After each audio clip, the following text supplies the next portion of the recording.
one consistent theme throughout all of the things that we just talked about was making sure that your podcast has a very clear call to action that aligns with that revenue generating opportunity that you're looking for.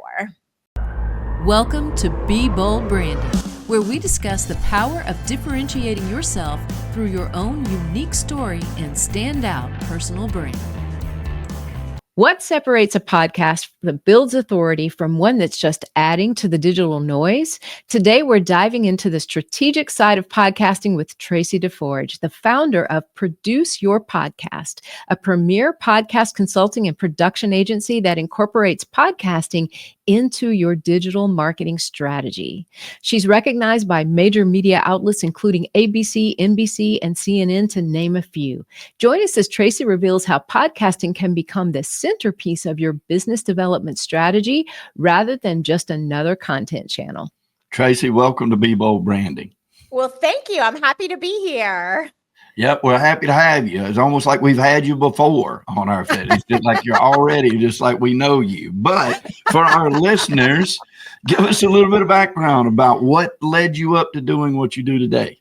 Yeah, thanks for asking. So my background, I spent a lot of my professional career in traditional radio. So I've always actually loved the medium of radio. I built my career in broadcast radio.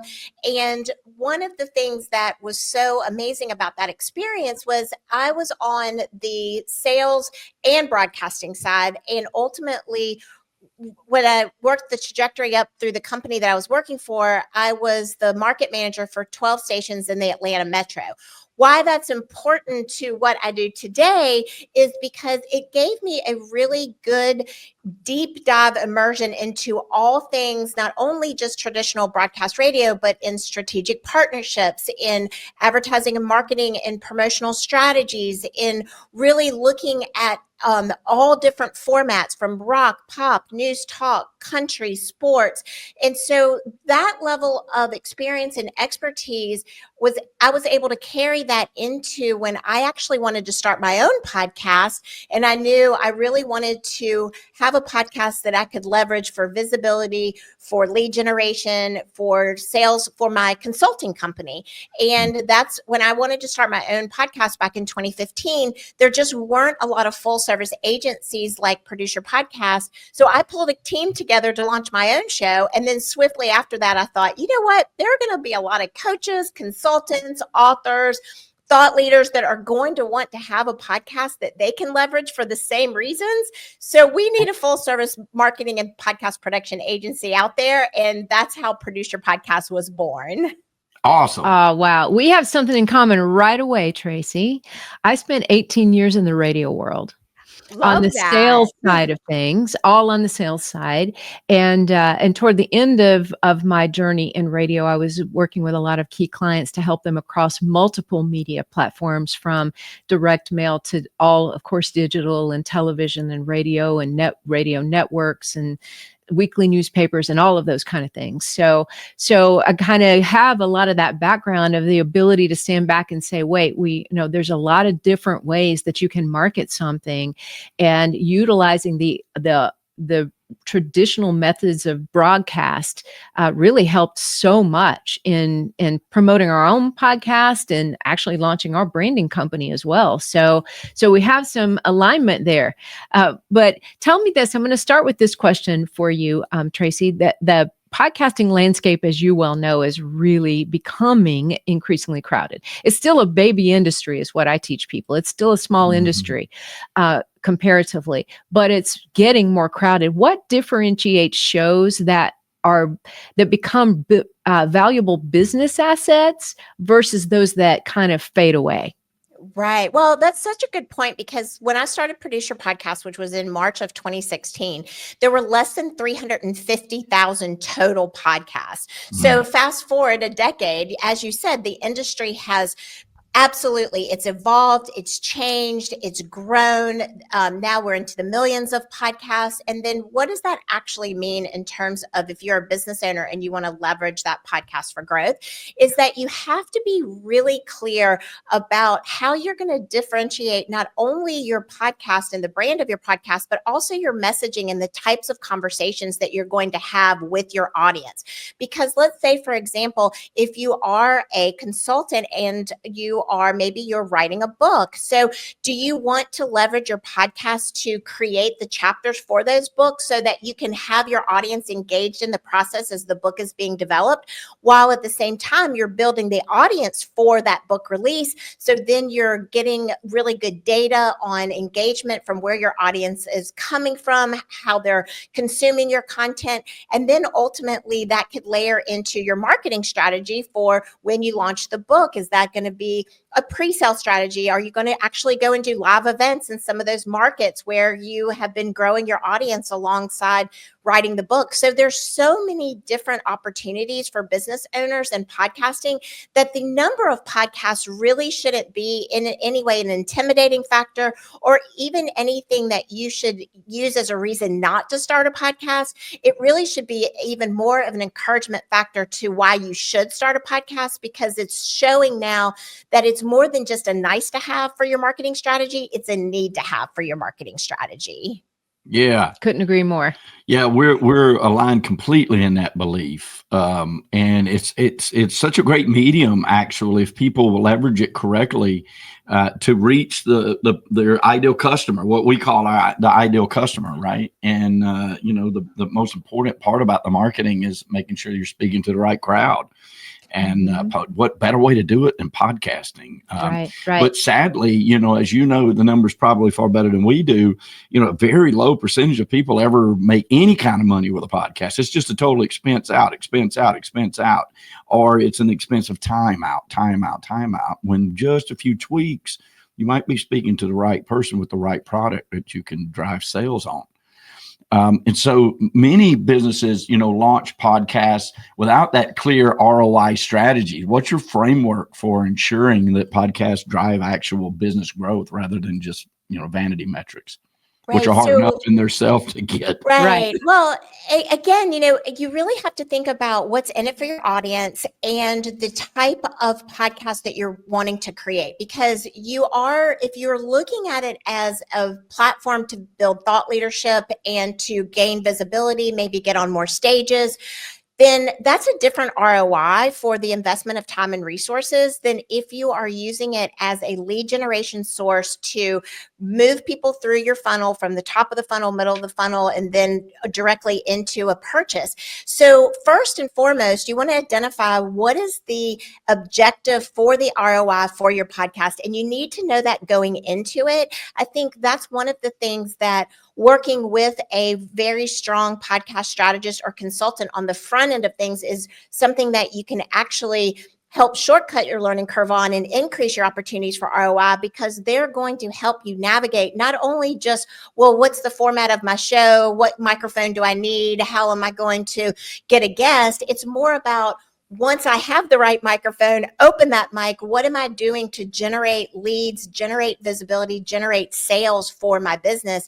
And is that what the ROI that's tied to the podcast? And if yes, then you need a blueprint to get you there. And so each of those objectives that we talked about have a little bit of a different strategy, but one consistent theme throughout all of the things that we just talked about was making sure that your podcast has a very clear call to action that aligns with that revenue generating opportunity that you're looking for.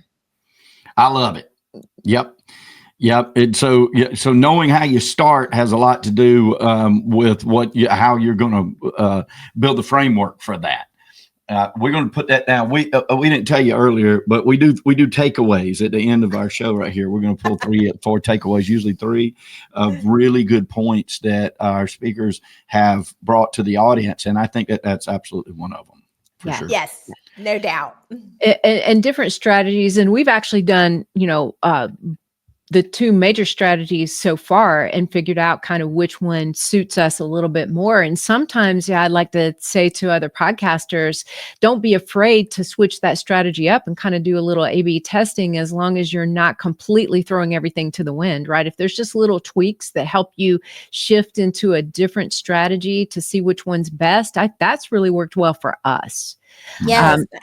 I think that's really important. And one thing I'd like to highlight in that way, to just maybe take it into more of a tactical example, is that a lot of people think when they launch a podcast, especially if they're a business owner, they think that they have to always do a Q&A interview, very similar to what we're doing today. But what we have found as we have built and developed strategies over this last decade is that there's a really good balance between being able to showcase someone else's thought leadership, like you're giving me the opportunity to do today.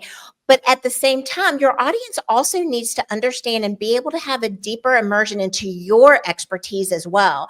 So when we were looking at and developing our packages for 2025, we actually pivoted our strategy. Instead of recommending all Q&A interviews, for example, we are looking at the opportunity to create long form and short form podcasts for clients who maybe have in the past either always done just Q&A interviews and looking at a second season or a second year, or they're just coming into podcasting and introducing it into their pipeline for the first time. Because the short form content can give you the opportunity, like, let's just, workshop this in this moment. We're having a conversation right now about what works best for podcasting, for lead generation, for growing your business with a podcast. We're having a really good dialogue about that. You could very easily follow up and release after this episode. You could very easily follow up a dialogue between just the two of you about what's working with your podcast, the takeaways that you mentioned in this episode. And you have that opportunity to go on a deeper level and engage with your audience. And they are getting to hear your perspective on the points that I may share. And so what that does with your audience is it really solidifies your positioning as the go-to expert in the branding space and why it would be a great opportunity to work with you. So really having that balance between that long form and that short form is not only just a really great algorithm tool for growing the show, but it's also a really great way to, if you're a service-based professional, you want to be able to showcase your abilities and your expertise in the services that you provide. Like what you're hearing? Hit that subscribe button and learn how you can change how you're seen and charge what you're worth. I love it. Oh, I love that too. Yeah. And I do have a follow-up question to that too. Okay, so you mentioned like building that audience and maybe that, mixture of the long form and short form is perhaps the best way to do that, seeing is how long you've been doing this, and this seems to be the strategy that you're heading toward as well, and advising your clients to do so within their own particular strategy too, because we can say to people all day long right now, well, just balance it between long form and short form, but that doesn't tell anybody anything. They really need to honestly work with somebody like you to help them figure out what is that internal strategy that I want to use here. Which one is it? How do I execute that? All of those things. So in doing so, there's one metric that I think really us podcasters look at a whole lot, and that's podcast rankings. And there are a myriad of sources that tell us how to get that podcast ranking, right? How to improve our rankings. I'd really like you to address that, Traci, and kind of give us your just, synopsis here of if we're looking to get those rankings in terms of credibility, in terms of looking good to get, even more high level guests on our show and things like that. What are some really good tips you can give us for that? Yeah, so I think first, I want to connect the dots back to what we originally talked about, which is what is your objective in terms of not only your ROI, but what is your objective in the in the way of wanting to accelerate those metrics. One of the phrases that I use quite a lot is you really want to identify your mindset around your metrics, because that does not always correlate to your ROI. And if that is especially the case with business branded or business growth focused podcasts. So for example, if you're looking at a true crime, if you're looking at an entertainment, hobby oriented, lifestyle oriented podcast, those audiences tend to be broader and wider wider, and therefore they can typically reach a larger pool of people in terms of elevating numbers and downloads and things like that. If you're focusing on leveraging your podcast to grow your business, then what you want to focus on is the quality of the metrics that you're getting, because that is going to happen over time with releasing consistently, with releasing the right type of content to your audience. What is it that they're looking for? How are they going to discover you? That is another very important thing. A lot of people are focused on, I need X amount of downloads, I need X amount of positioning on the charts. But what that equates to is the ability for people to discover and find your podcast. So Right. an example would be if a client would come into our portfolio, for example, and they've already been podcasting for a while, and they're like, I'm doing what I think is all the things, and I just can't seem to break through this certain download number. I can't seem to get to this certain place. Can you help me with that barrier? Well, the first thing we're going to look at when we do a podcast audit is we're going to look at how are people discovering and finding your show. And the way that they're doing that is typically because they're not searching for BrandFace podcast necessarily. They're searching for a podcast about branding and marketing, or a podcast about podcasting, or how can a podcast grow your business. So what you need to be ensured of is that your settings on the back end, how you're optimized specifically for podcast SEO, how are you showing up on individual platforms? Because, for example, the Apple platform, how you're found in discovery on Apple is completely different than how you're found in discovery on Spotify. So you need to be sure that your back end settings are being optimized so that when people are looking for content that you're putting out there, you're found in that category or in that specific topic. And there's a lot of nuances and ways to do that. Those are the important foundational pieces that you have to focus on first before the metrics even come into consideration. Once those barriers are fixed, then you want to look at, okay, how can I grow in channeling just the marketing, or just business, or just medicine, just healthcare, so all of those type of scenarios. That's a different growth strategy at that point, but you have to make sure your foundational pieces are right out of the gate. Mm-hmm. Oh yeah. And it's a lot. It's a lot to get your arms wrapped around. A lot of buttons and toggle switches. Yeah. Well, and the algorithms shift and change just like they do in digital marketing. If you're familiar with trying to work the Instagram algorithm or TikTok or the Facebook Meta, any of those, podcasting they have their own algorithms as well. And so it is a lot to manage, which is one of the reasons why it's great to have conversations like we're having today, which is just, simple things that you can do to make sure that your podcast gets discovered. For a takeaway, I'll just put out there, one of the things is that you have the opportunity to leverage 4,000 character counts in your show description.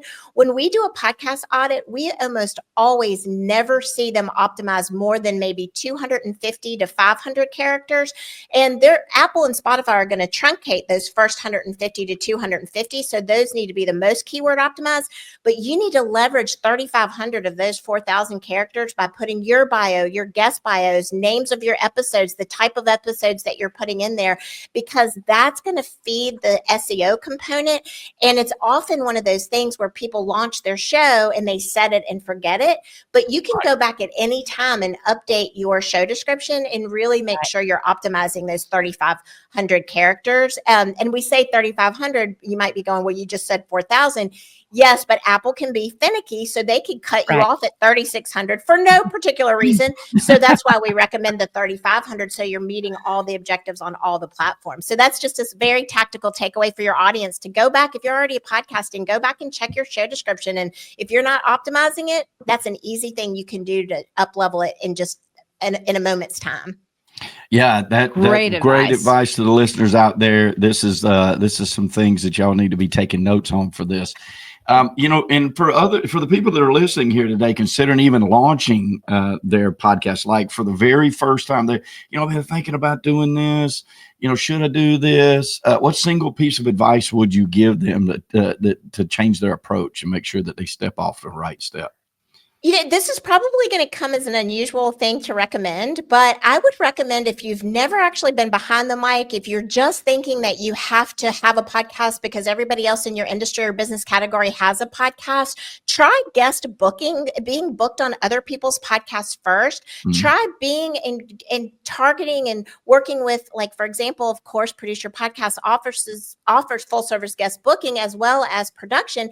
But I'm not saying that for a sales pitch as much as I'm saying it for try out the experience first to see if you even like it. And if you it's a really cost-effective way to get content created to a target audience. It's an amazing way to have conversations like we're having right now and just test the waters to see if you're going to get the bug. Like, we have that radio bug. It's in us. We can never get it out of us. Once you're inside a radio station, if you've ever been in one, if you love it, you're going to love it forever. But that's not the case for everybody. And so if you're feeling like, I wouldn't even know where to begin or how to start, then think about being a guest on other people's target audience podcast first and leveraging their platform for growth. But if you love it and you're like, no, I've been just wanting to start a podcast for forever and I just had no idea how, when, why, then maybe start with like on producerpodcast.com. We have so many blogs and resources and so many videos on YouTube that give you just a good idea of how to get started. And if you're ready, then really target working with a podcast service professional who can really help you cross those T's and dot those I's so that you're not making mistakes with those foundational pieces like we talked about, because then you're sort of you might be bootstrapping, but you're also strapping your hands behind your back and not even realizing it at the same time. So true. Yeah. Well, we've been podcasting, I think now for about 7 years, Traci, and there are things that we learn every single day that we didn't know. So if I could impart some advice to our audience here, which is mostly coaches and consultants and experts, a lot of whom are authors, speakers, and podcasters, I would tell you, shortcut to success. Go hire Traci and let her help you with this. Because had we known you existed 7 years ago, Traci, it would have been a shortcut to happiness, right? Because you can, yes, of course, you can go find all this stuff on Google. You can go watch 100 YouTube episodes. You can even ask AI a whole bunch of things they can do. And you can go to a bunch of Reddits, right? And still 2 years later, you're not going to be a tenth of the way that Traci could put you there, right? I'm just speaking the truth. Well, thank you for that. And if you already do have a podcast, that's another thing I think that people overlook is that whole, I mentioned it before, that whole set it and forget it. Sometimes it's, a lot of people during the pandemic started podcasts. They had more time. Then maybe they had money at that point in time. Maybe that ratio has shifted now, or just they're more strapped for time than they were before. But this is a completely different industry today as we're recording this podcast than it was when podcasters were launching during that window of time during the pandemic. So it's not a bad idea to have a podcast audit done to make sure that the way that it was built out is the way that it's built out for now, 2025 and beyond's growth potential, because that is really, really important. Video is playing so much bigger factor now in podcasting than it ever has. And that's not to say that an audio podcast isn't important, because in a lot of ways, audio downloads are still exceeding videos anywhere from 2 to 15 times. But do you need video for a growth strategy for your show? Absolutely. Maybe that's something you haven't factored in, or you need to have some expertise look into to see how can I balance audio and video, or how can I keep my focus on audio but still grow my show with video? Like, these are all things that need to be addressed in today's marketing landscape. Yeah. Another great Totally point agree on that. So whether you're kicking off a podcast or whether you need to revisit your podcast, it's time to take a look at it here in the early parts of 2025, because this stuff's changing every day. We've got 3 takeaways that we want to illuminate here, and then we want to have one more question with you. All right. Okay. Number 1, I'll go first. I love what you said. Know your strategy going in. Like, that is just really important. Know what that strategy is going to look like, because it is all encompassing these days. It's not just one path to success. You got to consider them all. And it's a lot in alignment with personal branding, right? You got to know your strategy. You got to know your positioning, right? All of that matters. Number 2 is the 2025 best advice, at least one of the best advice pieces, is balance between long form and short form podcast content. Yeah, I like that a lot. Number 3, identify your mindset around your matrix. Yeah, I really like that a lot. And then 4, leverage your 3,500 characters of text to describe your show. All right, Yes, that's 4. Update that show description. Absolutely. That's right. Well, Traci, we would love to have you back on again because I have so many more questions for you. But for right now, we'll send you off with this one. How can our audience learn more? Well, I would be happy to answer that question. So the best way to connect with me is through produceyourpodcast.com. As I mentioned, we have an entire resource library of blogs and videos. And if you're curious about checking out some of the samples of what we've talked about today, looking at an optimized show description, looking at a long form and a short form podcast episode to discern some of those differences, just go to produceyourpodcast.com and you will be able to connect with us, my team, with myself, and learn so much more about the business of podcasting.